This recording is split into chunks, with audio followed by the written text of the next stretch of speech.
A very good afternoon to all of you. I see Anil Kumar Yadav, Chairman of Jaipur branch, welcome you all in today's discussion. Today's discussion is on the diabetes patient and all the other patients who are suffering from the COVID or others also. Friends, today we have with us Dr. Raju Kasriwal. A very warm welcome, Dr. Saab.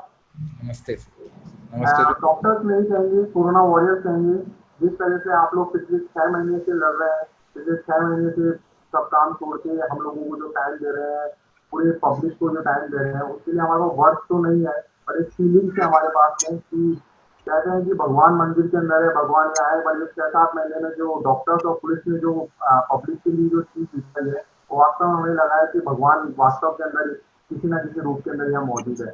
Thank you sir, thank you so much sir. हम लोग Jaipur branch में sir 8,500 से ज्यादा CA members हैं और 35,000 हम CA students हैं total. तो अप्रॉक्स 1 लाख से ज्यादा जो है कि मेंबर्स जुड़े हुए हैं पूरी सीए से जयपुर ब्रांच से।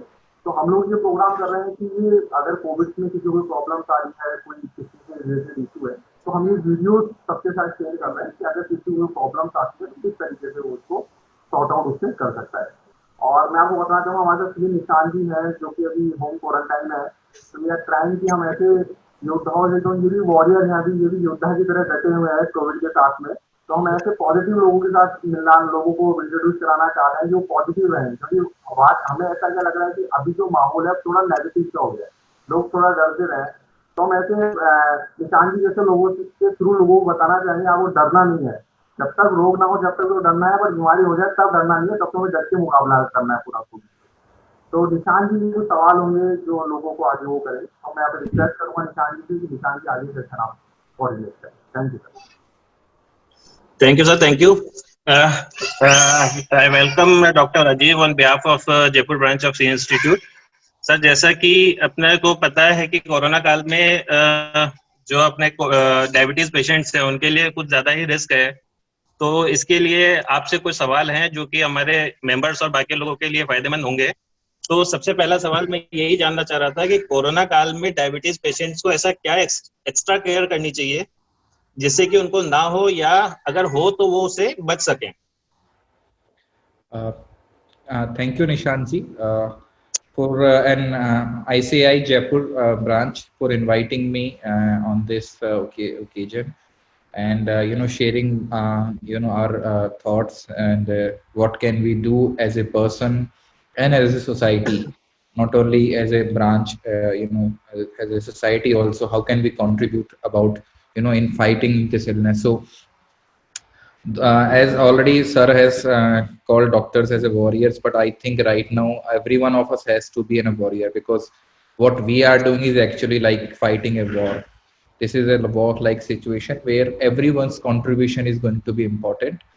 हम सभी को साथ में लड़ना है एंड सभी को एक दूसरे को प्रोत्साहित भी करना है। जैसे आप माहौल एकदम नेगेटिव सा हो गया जो वर्ड यूज किया, because everyone is living in fear, मुझे हो जाएगा या कुछ, काफी सारी चीजें गतिविधियां रुक गई हैं, इकोनॉमिक अफेक्ट हुई है, काफी सारे जॉब्स की लोगों की जॉब्स चली गई हैं, so there are so many negative things happening around. Every day you open up the paper and first thing is how many people are more positive and how many people have died because of COVID. That's what we are saying the first thing in the morning. So it has created a lot of negativity. So we have to fight it. We have to fight the disease. We have to fight the psychology of the disease as a group, as a society.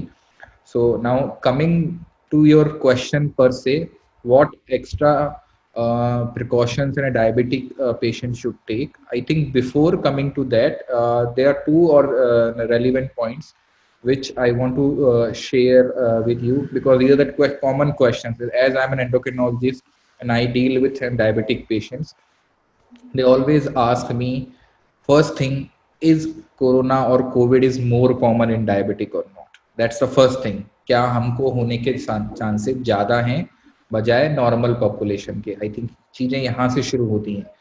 सो मैं आपके माध्यम से सभी लोगों को बताना चाहूँगा कि जो ये this question is actually not very relevant, diabetic हो चाहे नॉन डायबिटिक हो, और फॉर दैट मैटर चाहे डायबिटीज के अलावा लाइक हार्ट पेशेंट हो या किडनी पेशेंट हो या कैंसर पेशेंट हो या ऐसे व्यक्ति जिनको ऑलरेडी कोई ना कोई सिग्निफिकेंट मेडिकल कंडीशन है, उनको सभी को कोविड होने की संभावना तो उतनी ही है जितना किसी नॉन डायबिटिक या नॉन किसी बीमारी से जो ग्रसित नहीं है उनके बराबर। ऐसा अभी तक कोई डेटा नहीं है कि इन बीमारियों के लोगों को कोविड ज्यादा होता है बजाय नॉर्मल पॉपुलेशन के।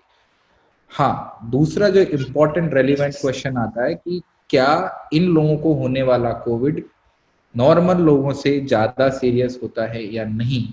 आई थिंक वो ज्यादा इम्पोर्टेंट चीज हमें समझनी चाहिए। तो इसका आंसर है यस, कि जब अगर डायबिटीज के मरीज को या हार्ट के मरीज को, फॉर दैट मैटर किडनी के मरीज को या ऑन्कोलॉजी वाले जो पेशेंट है, कैंसर पेशेंट है, उनके मरीज को अगर कोविड बीमारी होती है, कोविड-19 निमोनिया होता है, तो जनरली इस कैटेगरी के मरीजों में, पेशेंट्स में ये है जो ज्यादा गंभीर रूप से अपने आप को प्रकट करती है compare to healthy young population, compare to kids. So यहाँ पे पेशेंट्स को ज्यादा सतर्क रहना है। आई थिंक वहां पे अगर आपको कोविड हो जाए then you need to be more and much more careful. Probably you should consult your doctor and hospital immediately, that's more important thing. जहां तक so if you want me to okay, or we can discuss it later how specifically it is going to affect it, but as far as your answering now your question is, there is no extra precaution we require for a diabetic patient, as I said, because chances are same for a diabetic versus non diabetic patient. So बचने के लिए, Covid से बचने के लिए तो कोई extra precaution नहीं है, एक्चुअली वो प्रिकॉशन सबके लिए है, because until unless we fight as a unit, we will not be able to prevent it. Just by taking extra precaution by diabetic patients or cancer patients or kidney patient is not going to prevent the disease, because वो precaution नहीं लेंगे लेकिन वो ले लेंगे, लेकिन अगर परिवार का दूसरा सदस्य से प्रिकॉशन नहीं लेगा तो वो सदस्य आपको कोविड जो बीमारी है वो ट्रांसफर कर सकता है। तो जो बचने के जो साधन है प्रिवेंटिव, वो सभी के लिए समान है और सभी को इक्वली अप्लाई करने पड़ेंगे, तभी हम इस बीमारी पे विजय पा सकते। जी सर, इसमें सर एक चीज और पूछनी थी, जैसे अगर मान लीजिए किसी डायबिटिक पेशेंट को कोरोना हो गया है, ठीक है, he is found covid positive, then what are the extra precautions which he should take? So that is a very important question, because we know that in diabetic patients और in heart patients COVID-19 disease जो होती है वो ज़्यादा serious होती है। उन ऐसे लोगों की हॉस्पिटलाइजेशन की जो संभावना है, ऐसे लोगों की आईसीयू में भर्ती होने की संभावना जो है वो कहीं ज़्यादा है। सो उन लोगों को ज़्यादा सतर्क रहना, स्पेशली उन्हें जब भी लगता है कि वार्निंग साइंस जिसे हम बोलते हैं, लाइक फीवर विच इज हम कम नहीं हो रहा है, या SpO2 आजकल बहुत, पहले तो ये मेडिकल टर्म थी बट बिकॉज ये इतना ज़्यादा भी हो गया अवेयरनेस, तो everyone knows that oxygen saturation जो है वो उस पर हमें कॉन्स्टेंट वॉच रखनी होती है। सांस लेने में अगर किसी तरह की दिक्कत हो रही है, किसी तरह की हमारे जो समझने की शक्ति है, सोचने की, उसमें क्लाउडीनेस आ रही है या हम प्रॉपरली ओरिएंटेड नहीं है, तो इस तरह के जो वार्निंग सिम्टम्स हैं, सांस लेने में दिक्कत, ऑक्सीजन सैचुरेशन का कम होना, ब्लड प्रेशर का कम होना, फीवर का टूटना नहीं, इन सब सिचुएशंस में हमें तुरंत हॉस्पिटल या तुरंत अपने डॉक्टर से संपर्क करना चाहिए। Generally these patients require hospitalization. We should not, मतलब हमको घबराना नहीं चाहिए हॉस्पिटल में जाने से, because timely care actually can prevent the progression of the disease. अगर समय पे दवाइयाँ शुरू कर दी जाएं तो हम जो नेचुरल हिस्ट्री ऑफ डिजीज जो शायद कभी सीरियस हो सकती थी उसको रोक सकते हैं। सो ये बेसिक प्रिकॉशन है। एंड उसके अलावा जो मेन चीज है कि अगर आपको जो आपकी अंडरलाइंग कंडीशन है, लाइक हमारा जो आज का टॉपिक है डायबिटीज है, आपको उस अंडरलाइंग कंडीशन का ट्रीटमेंट अच्छे से लेना चाहिए। आजकल अभी हो क्या गया था कि बीच में लॉकडाउन की वजह से और काफी क्लिनिकल केयर में ब्रेक आ गया था एक तरीके से, पेशेंट्स भी थोड़ा बाहर आके मिलने से डर रहे थे, और तो कुछ लोगों की दवाइयाँ बंद हो गई, कुछ लोग कंटिन्यू नहीं कर पाए, फॉलोअप्स नहीं कर पाए, there were problem of transport also, काफी सारे इश्यूज थे, availability of the medication. So basically आपको अपने प्राइमरी डिजीज को अच्छे से मैनेज करना है। अगर आपकी शुगर बढ़ी हुई रही और आपको कोविड होता है तो प्रॉब्लम कॉम्प्लिकेशंस होने की संभावना कहीं ज्यादा है बजाय आपकी, अगर आपकी शुगर कंट्रोल्ड है, अगर आपको कोविड होता है तो शायद आप वो एपिसोड से सेफली बाहर आ पाए. So controlling your blood sugar is very very important in a diabetic patients, even before you have contracted the disease or during the course of the disease. जब आप ऑलरेडी कोविड से ग्रसित हैं, during that time also आपको sugar अच्छे से रखेंगे तो शायद मुश्किलें कम आएंगी, कॉम्प्लिकेशंस कम होंगी और आप उस चीज से अच्छी तरीके से बाहर आ सके. बिल्कुल सही सर. तो कुल अगर हम डायबिटीज को कंट्रोल है हमारा, तो कोविड इतना हमें इफेक्ट नहीं करेगा जितना एक नॉर्मल पेशेंट की तरह इफेक्ट करेगा, बजाय डायबिटीज पेशेंट को अलग से ज्यादा रिस्क होने के. हाँ, मतलब ये कह सकते हैं. सर दूसरा एक सवाल ये पूछना था. जी जी सर. नहीं, ऐसा नहीं है कि कंट्रोल होने के बाद में भी दे कैन अफेक्ट, कॉम्प्लिकेशंस हो सकती हैं, but chances will come down significantly complications होने के, अगर आपकी चीजें अच्छे से कंट्रोल रही हैं पिछले कुछ महीनों में sugars. Yes right sir. Sir next जो क्वेश्चन था कि जो पेशेंट्स हैं, जो डायबिटिक पेशेंट्स हैं, वो अभी इस कोरोना काल में basically they are afraid of going to the hospital for consultation and hospitalisation and all. तो अभी क्या आपके हिसाब से क्या है कि वो हॉस्पिटल में जा रहे हैं तो दे आर रिस्क फ्री, ऐसा मतलब ऑलरेडी हॉस्पिटल्स में उसका प्रिकॉशंस हैं, या उन्हें ऑनलाइन कुछ कंसल्टेशंस करने चाहिए? क्या आपका क्या विचार है सर? तो देखिए, basically online consultation I think आजकल सारे ज़्यादातर हॉस्पिटल्स ने एंड डॉक्टर्स ने एंड क्लिनिक्स ने स्टार्ट कर दिए हैं, and this facilities available. And in fact government of India की तरफ से टेलीमेडिसिन के लिए इसी वजह से स्पेसिफिक गाइडलाइंस भी आ चुकी हैं कि कैसे करना है, क्या करना है. सो अगर if it is possible and patient की कंडीशन परमिट करती है कि ऑनलाइन कंसल्टेशन से ही काम चलाया जा सकता है, तो definitely we should prefer online consultation as of now, considering जो हम सिचुएशन अभी फेस कर रहे हैं. Specifically we are almost going towards peak, numbers are very high. Specially आप स्टेबल हैं, it's a routine followup, there is no extra serious complications. Online consultation को definitely consider किया जा सकता है, स्पेशली इन लाइक केस वहाँ पे जहाँ पे आपके डॉक्टर जिनसे आप ट्रीटमेंट ले रहे हैं वो आपको पहले देख चुके हैं, they know your previous history, so they can manage it very well. Sometimes कभी अगर आप फर्स्ट टाइम कॉन्टेक्ट करते हैं तो it is sometimes it becomes difficult to know all the things about you regarding patients. कुछ examination करने पड़ते हैं तो वो सब टेलीमेडिसिन पे नहीं हो सकता है. बट अगर रूटीन फॉलोअप है, आप ओल्ड पेशेंट हैं, सो डेफिनेटली टेलीमेडिसिन एक बहुत अच्छा टूल साबित हो सकता है. आई थिंक काफी सारे लोग इसका लाभ ऑलरेडी उठा रहे हैं. एंड पर अगर जरूरत हो तो मेरा ये कहना है कि प्रॉपर प्रिकॉशंस के साथ में हॉस्पिटल जाने से हिचकिचाना भी नहीं चाहिए, बिकॉज हमने इन दोनों में काफी केसेस देख रहे हैं कि कोविड का फियर है, कोविड की प्रिकॉशंस आप ले रहे हो, वो बहुत अच्छी बात है, आपको लेनी भी चाहिए, बट कई बार और चीजें बहुत गंभीर हो जाती हैं और हम जस्ट इस डर से कि कोविड की वजह से अस्पताल नहीं जाएंगे, बिकॉज कोविड का खतरा सिर्फ अस्पताल में नहीं है, कोविड खतरा आप कहीं भी जा रहे हैं, बाहर है. इनफैक्ट हॉस्पिटल में हम जब जाते हैं हम ज्यादा प्रिपेयर होके जाते हैं, we take care of ourselves, we put mask, gloves, we don't touch the things, so we are more mentally prepared.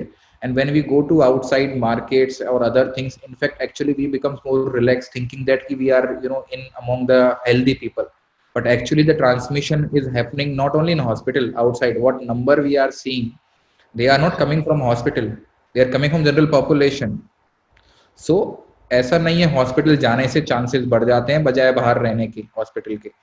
आप हॉस्पिटल जाइए, प्रिकॉशंस के साथ जाइए, जरूरत हो तो डिले मत कीजिए, because we have seen patient जिनको चेस्ट पेन हो रहा है, जिनको 2-3 दिन से दिक्कतें हो रही हैं, वो जस्ट कोविड की वजह से नहीं पहुंच पाए हॉस्पिटल, एंड जब तक वो पहुंचे by the time that things we are already late. बड़ा इन्फार्क्ट अटैक आ चुका था, कई बार पेशेंट आईसीयू में सीधा एडमिट करनी पड़ गई. हमारे डायबिटिक पेशेंट जिनकी शुगर 400-500 में चल रही है पर उन्हें एंड वो कंट्रोल नहीं हो रही है, still they don't want to come to hospital. तो एक डायबिटिक कीटोएसिडोसिस करके हमारे यहाँ प्रॉब्लम होती है, जहाँ इन पेशेंट्स में जहाँ एसिड ज़्यादा बन जाता है and patient goes into shock, they become unconscious and suddenly they have to land up in ICU and sometimes their condition becomes very very serious. So if it is required, your clinical condition demands that you should visit a hospital, you should visit a clinician in person, definitely you should visit. You should not postpone it just because the fear of COVID. COVID is everywhere. in hospital or outside hospital. You have to take precautions everywhere. That is ubiquitous, that is universal.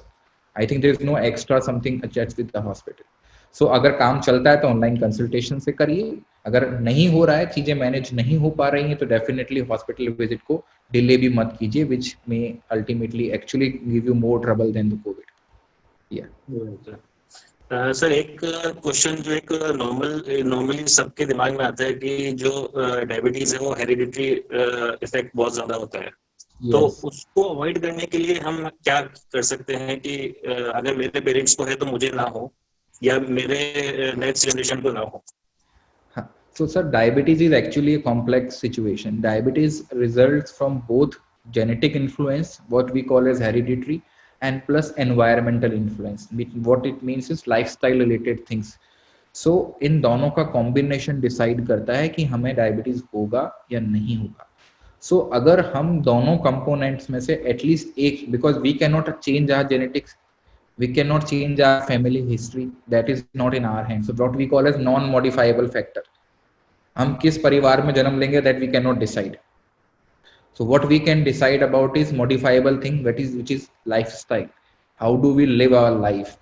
And इसके जो दो most important component है कि what kind of physical activity do we have, हमारा जो शारीरिक गतिविधि का क्या स्तर है, हम कितना एक्सरसाइज करते हैं, कितना वॉक करते हैं, हमारा जो जनरली बिकॉज आजकल की लाइफ सेडेंटरी लाइफ ज़्यादा हो गई है, ज़्यादातर लोगों का डेस्क जॉब है, लॉन्ग सिटिंग आवर्स हैं, then we have vehicles and it becomes more convenient to sit in the vehicle, in a car or whatever, bike, whatever we have, and then go to somewhere other place. We hardly go on foot. अभी हम पैदल बहुत कम जाते हैं. So हमारी शारीरिक गतिविधि का क्या लेवल है, फिजिकल एक्टिविटी का. एंड दूसरा जो ज़्यादा एक्चुअली प्रॉब्लमेटिक आजकल हो गया, that is our food intake habits. We are now having more and more junk foods, more spicy things, more fried items, and at the same time we are not burning the calories because our activities has gone down. So it's a double whammy basically. We are eating more unbalanced food, more fatty foods, and then we are burning lesser calories because of lesser physical activity, and because of that we are gaining weight. So अगर हम इस weight gain के cycle को break कर सकें, हम हमारी physical activity को बढ़ा सकें, उसको balance रख सकें, एक बैलेंस लाइफ जी सकें जिसमें हमारा डाइट भी बैलेंस्ड हो, हमारी फिजिकल एक्टिविटी बैलेंस हो, हमारा वर्क जो है वो भी बैलेंस्ड हो, जो स्पेशली स्ट्रेस फैक्टर जो आजकल रहता है. तो अगर ये सब चीज़ों को हम मैनेज कर सकें, एक overall healthy and balance life जी सकें, तो एटलीस्ट काफ़ी हद तक हम उसको रोक सकते हैं. और मोर इम्पॉर्टेंट थिंग, अगर हमारी फैमिली हिस्ट्री बहुत स्ट्रॉन्ग है भी और हमें होने भी वाला है, तो भी एटलीस्ट हम by use by changing our lifestyle, at least we can delay the thing by years. Ultimately अगर वो होना भी है तो जो चीज़ 35 साल की उम्र में या 40 साल की उम्र में हो, अगर हम उसे डिले करके 50 या 60 साल की उम्र तक लेके चले जाएं बिकॉज ऑफ गुड लाइफस्टाइल, हम बहुत सारी कॉम्प्लिकेशन से बच सकते हैं. क्योंकि इंपॉर्टेंट चीज़ समझना ये कि जितना जल्दी डायबिटीज होगा, 30 साल या 35 साल के लाइफ बंदे को अगर डायबिटीज हो जाता है, और तो आजकल लाइफ मानते हैं 70-75 ईयर्स, उसको अगले 40 ईयर्स डायबिटीज के साथ रहे, बजाय उस आदमी के जो 50 साल का है या 55 साल का है या 60 साल का है, जहाँ पे उसको उसके साथ में नेक्स्ट 10 to 15 ईयर्स रहना है. तो जिसको 40 ईयर्स रहना है डायबिटीज के साथ, उसको कॉम्प्लिकेशंस होने के चांसेस बहुत बहुत ज़्यादा हैं, बिकॉज आपको 40 ईयर्स उसके साथ रहना है बजाय उसके जिसको 10 से 15 साल रहना है. सो अच्छी लाइफस्टाइल से हम या तो उसको कंप्लीटली रोक सकते हैं या फिर एटलीस्ट उसको इतना डिले कर सकते हैं कि हमारी जो शरीर पे जो उसके प्रतिकूल प्रभाव है डायबिटीज के, हम उसको मिनिमाइज कर सकें. बिल्कुल सही कहा सर. तो जैसा आप बता रहे हैं कि हम अगर हमारी लाइफस्टाइल चेंज कर रहे हैं या हम एक्सरसाइज कर रहे हैं, तो हम उसको या तो डिले करते हैं या उसका जो इफेक्ट है या रिस्क है वो कम कर सकते हैं. तो ऐसा क्या एक्सरसाइजेज आप सजेस्ट करेंगे जो कि डायबिटिक पेशेंट को अलग से करनी चाहिए, जिससे मे बी उसका डायबिटीज कंट्रोल में रहे? देखिए, डायबिटीज पेशेंट के लिए कोई ऐसा स्पेशल एक्सरसाइज नहीं है. Even 30 to 45 minute brisk walk every day, at least 5 to 6 days a week, अगर उतना भी एक डायबिटिक पेशेंट कर ले, और for that matter actually everyone should do it. It's not for a diabetic only, everyone has to be fit. It's a basic human need. They have to, everyone should have a fit body. So they should be everyone should be involved in a particular kind of exercise. in whatever form they like. More important thing is to sustain that thing, to remain persistent with that thing. So basic से basic exercise like brisk walking अगर 30 से 45 minute की जाए, हफ्ते में 5 से 6 दिन भी की जाए, तो काफी हद तक डायबिटीज की रिस्क को कम किया जा सकता है. अदर और दूसरी छोटी सी चीज बताएं आपको, तो इफ सपोज हम डेस्क जॉब वाले हैं, like professionals, like CAs, like doctors, like people who sit for long hours in the chair, their chairs like 8 9 10 hours sometimes. Even get every 90 minutes हम 5 मिनट का भी ब्रेक लेते हैं, भले ही अपने ही कमरे में, just get up from the chair, just do some basic stretching. That will also cut down the risk of diabetes, blood pressure, heart problem to a significant extent. I think इतना भी कर लेंगे तो बहुत है. Otherwise, you can have a good sports activity like tennis or badminton or swimming or cycling. You can change it and rotate it so that you don't feel bored. किसी दिन walk कर लिया, किसी दिन swimming कर लिया, depending on the season, किसी दिन cycling कर लिया, किसी दिन badminton अच्छा 1-1.5 घंटे खेल लिया, जहाँ पे आप you have to lot of run. So चीजें सेलेक्ट आप करिए, पर करके सस्टेन करना, that is more important thing. It should not be like 1 महीना किया, 2 महीना किया और फिर छोड़ दिया. सो आप out of these 4 5 6 things you can select what you love to do. some people love to run, so running is a very good exercise. Some people wants to do cycling, so do whatever you want in terms of all these exercises, but be consistent, be regular. That's more important. Okay, basically the consistency is the key for the to prevent the diabetes problem. We started, we do it for 3 months, 2 months, and then we leave it because some break come and then we do not start next one. So that's very important. Consistency is the key word. Okay, sir. So last question, since the time is running out. एक सवाल था, my father is a diabetic patient and his after breakfast or lunch his diabetes level goes above 350. So we are giving insulin, but it does not come down gradually. So what other measures we can take so that his diabetes gets under control?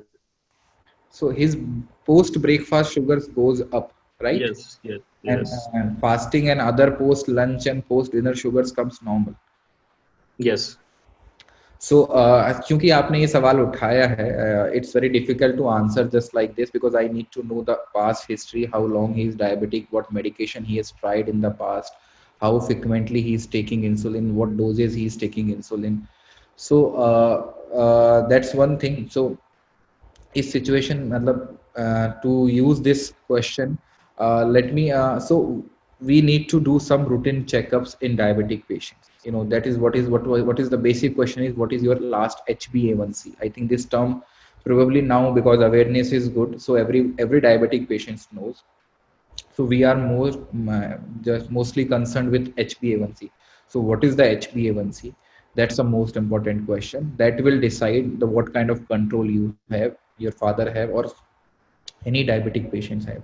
So ideally what we want is HbA1c should be below 7 rather than reading one single reading, because that can go up and down. There are a lot of fluctuations that happen in sugar in spite of treatment, and we are still struggling to find a perfect cure for diabetic. We cannot still mimic the complete body physiology जो same है, but हम जो medications देते हैं उससे काफी हद तक हम control कर सकते हैं. So there are going to be fluctuations, but on an average क्या रहता है, that is more important, and that will be that can be conveyed to us by HbA1c. That's more. And then if someone is on insulin, we should not, first thing, because there are so many people who must be listening this thing, so are going to listen this thing, insulin se ghabraye nahi. That's the first message I want to give, because there is so much of misconception about insulin. I think I will try to use this opportunity to dispel certain doubt about insulin. Insulin is a very, very good medication that we should remember. It is exactly the same insulin which is there in your body, जो आपकी body खुद बनाती है. The only problem comes with insulin is because insulin की कोई tablet नहीं है.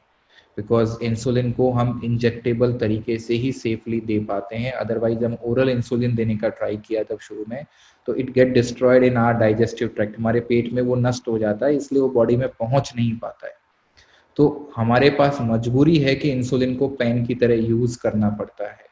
Otherwise insulin is the perfect drug for diabetes. जिस दिन ओरल इंसुलिन काफी सारा काम चल रहा है, मे बी 5 to 10 years में वो आ भी जाएगा, मे बी कमर्शियली. जिस दिन ओरल इंसुलिन रहा उस दिन आई थिंक सारी मेडिकेशन वैनिश हो जाएंगी. सो इंसुलिन से डरना नहीं है. It is not a harmful thing. There is a tendency to think कि जब इंसुलिन शुरू कर दिया तो लत लग जाती है. That's a very common question we hear. Generally because other people prefer oral treatments. Obviously आपका डॉक्टर आपको पहले ओरल ड्रग्स देता है because no one wants to take insulin at the first place. Injection नहीं चाहिए, बेसिक बात है. They are not concern about insulin और नॉन इंसुलिन. इंजेक्शन नहीं चाहिए. सो पहले आपको ओरल दवाइयां दी जाती हैं और उसके बाद जब ओरल दवाइयों से काम बनना या होना बंद हो जाता है, उसी के बाद आपको डॉक्टर इंसुलिन लेने की सलाह देता है. क्योंकि अब बाकी चीजें काम नहीं कर रही हैं तो इंसुलिन आपका आखिरी हथियार है. इट्स लाइक रामबाण, आखिरी चीज बची है आपकी तरकश में. सारे तीर आप यूज कर चुके हो. तो generally because insulin is being used as a last resort, there is no other drug which is working in that patient or particular patient, then only insulin is being advised. And that is why after starting insulin most of the patients remain on insulin. So it is not that insulin की लत लग गई है. आपकी body बिना insulin के नहीं रह सकती बिकॉज आपकी बॉडी में इंसुलिन बनना बंद हो गया है ऑलमोस्ट. इवन दवाइयां भी जो हम देते हैं वो जो काम करती है वो आपकी बॉडी में जो बचा कुचा इंसुलिन बनता है उसी के थ्रू काम करती है. बट एक क्रिटिकल टाइम के बाद में वो बचा हुआ इंसुलिन बनना भी बंद हो जाता है. इसलिए हमारी जो OHAs हैं, ओरल हाइपोग्लाइसेमिक एजेंट जो हम बोलते हैं ड्रग्स, वो काम करना बंद कर देती हैं बिना इंसुलिन के. तो आपको बाहर से बना बनाया इंसुलिन देना पड़ता है to survive, to live. So it is not the insulin has created a addiction, it is your need. Like thyroid की टैबलेट है जो भी हम बाहर से देते हैं, रिप्लेस करते हैं, वो भी तो हम लाइफ लॉन्ग लेते हैं. लाइक बीपी की दवाई है वो भी तो लाइफ लॉन्ग लेते हैं. तो इंसुलिन भी एक दवाई है जो आपको जीवित रहने के लिए, अच्छी लाइफ जीने के लिए और कॉम्प्लिकेशंस नहीं है उसके लिए चाहिए. और क्योंकि उससे पहले की दवाइयों ने काम करना बंद कर दिया है इसलिए उसको हमेशा आपको लेना पड़ेगा. सो इट इज नॉट अबाउट लत वर्ड नहीं यूज करना चाहिए. It is your bodies requirement just like any other disease like thyroid, like hypertension, BP या हार्ट की problem. So it is just difference की हम टैबलेट लाइफ लॉन्ग लेने के लिए तैयार रहते हैं. We never ask this question कि दवाई लाइफ लॉन्ग चलेगी क्या डायबिटीज में. हम जानते हैं ज्यादातर दवाइयां एक बार शुरू हो गई तो डायबिटीज में चलती है हमेशा, या बीपी की दवाई है वो चलती हैं. But when it comes to insulin we always say अरे इसको तो लाइफ लॉन्ग लेना पड़ेगा. भाई ये भी एक दवाई है जो एज ए आखिरी हथियार यूज करी जाती है जब बाकी दवाइयां काम नहीं आती. तो घबराए नहीं, insulin is perfectly safe. There are no side effects. The only problem अभी तक मेडिकल साइंस में हम तरीका नहीं ढूंढ पाए हैं कि इसको ओरली कैसे दें. तो तब तक तो हमें इंजेक्टेबल तरीके से लेना पड़ेगा. आजकल डिवाइसेस काफी इंप्रूव हो गई हैं, पेन्स आ गए जो ऑलमोस्ट पेनलेस होते हैं. तो हमें घबराना नहीं चाहिए अगर आपका डॉक्टर इंसुलिन एडवाइस करे. कई बार हम उसको अननेसेसरी डिले करते रहते हैं, इस चक्कर में कॉम्प्लिकेशंस हो जाती हैं. Ultimately we have to go to insulin, but by the time जो डैमेज हो चुका होता है वो परमानेंट होता है. That's more important thing. Diabetes में होने वाला ज्यादातर नुकसान इरिवर्सिबल होता है, परमानेंट होता है. इसीलिए डायबिटीज वाले पेशेंट को जो है फोकस प्रिवेंशन पे होना चाहिए. Prevention of complication, that is a more important thing rather than reversing it. Because generally ज्यादातर चीजें जो डायबिटीज, किडनी डिजीज कह दीजिए, चाहे आंखों पे असर कह दीजिए, चाहे अपनी डायबिटीज न्यूरोपैथी जो नसों पे असर है वो बोलते हैं, वो सब इरिवर्सिबल होता है. तो हमें टाइमली इंटरवेंशन करना चाहिए, प्रिवेंट पे ज्यादा फोकस करना चाहिए बजाय ट्रीटमेंट पे. एंड आपका जो specific question I sir, I will answer that question may be in person by after knowing the detailed history, old history, and then I can suggest you how can we achieve the good glycemic control. Thank you. मैं एक बात जाने से पहले कहना चाहूंगा, मतलब हम इस चीज को वाइंड अप करें. I think it's a important message and sometimes gets ignored. That is so covid की फाइट में प्लीज एक फैमिली की तरह फाइट करें. That's more important thing. Because हम ये सुनते हैं कि हमारे डायबिटीज के पेशेंट्स काफी कहते हैं हम तो महीनों से बाहर नहीं निकले हैं फिर भी हमें कोविड हो गया. सो वहां पे एक्चुअली क्या होता है कि जो लोगों को हम लगता है हमारे बुजुर्ग हैं जो डायबिटिक के पेशेंट्स हैं या हार्ट पेशेंट हैं, उनको तो हम अंदर रखते हैं. पर जो हेल्दी मेंबर्स हैं, they go out, they visit and they think they are healthy, so they will not have any problem with the COVID. Yes, जो healthy young generation है, they may not have that much trouble with COVID, but the more important thing is when they come back to the home, they are going to give everyone. So दो हमारे family के susceptibles हैं, like हमारे जो बुजुर्ग लोग हैं तो जिनको पुरानी बीमारियां हैं उनको कोविड हमसे मिलता है, हमसे मतलब जो लोग बाहर जाते हैं। सो प्रोटेक्शन, एक्स्ट्रा प्रोटेक्शन की जो आपने बात कही थी, ये सिर्फ उनको ही नहीं चाहिए बल्कि उन सभी को करनी है जिनके घर में इस तरह के मेंबर्स हैं, चाहे वो यंग हो, चाहे उनके पास कोई पुरानी बीमारी हो, चाहे डायबिटिक हो या नहीं हो। So protection should be for all, specially अगर घर में ससेप्टेबल लोग हैं तो ज्यादा प्रिकॉशन लेनी, स्पेशली जो बाहर जा रहा है, सो दैट वो घर में उसको नहीं लेके आए। That is the more important message. So we have to fight it like a family. And अगर आपके घर में ससेप्टेबल लोग हैं, ऐसे लोग हैं जिन्हें पुरानी प्रॉब्लम्स हैं, अगर आपका घर बड़ा है, आप कर सकते हैं, तो प्लीज उनको कुछ टाइम के लिए अभी स्पेशली नेक्स्ट 1 to 2 मंथ थोड़ा सेपरेट एरिया दे दीजिए, सेपरेट रूम हो। कोशिश करिए कि उनकी जो देखभाल है एक ही आदमी करे, ज्यादा लोगों से मिक्सिंग नहीं हो, बिकॉज हो सकता है इवन आफ्टर सो केयर कुछ लोग अपन knowingly unknowingly we can bring that virus home. So ज्यादा लोग उनसे इंटरेक्शन में नहीं आए, उनकी कुछ समय के लिए चीजें सेपरेट कर दी जाए, तो so that we can prevent them. By preventing us, actually we can prevent them. So precaution has to be taken for everyone and everyone, irrespective they have a disease or not. That's the main message I want to drive, and I want to say to our audience. बिल्कुल सही है sir. मैं उम्मीद है कि सभी members ने आपकी जो रिप्लाईज है, आपका कंसल्टेशन है, वो सुना होगा और उसको फॉलो करेंगे। On behalf of Jaipur branch of ICI, I am to you, Chairman sir. Yes sir, thank you sir, thank you so much Abhi sir, आपने प्रीशियस टाइम में से टाइम निकालने के लिए thank you sir, thank you so much. Thank you निशान जी, आपको बहुत बहुत धन्यवाद। Thank you sir. Thank you. Thank you for inviting me.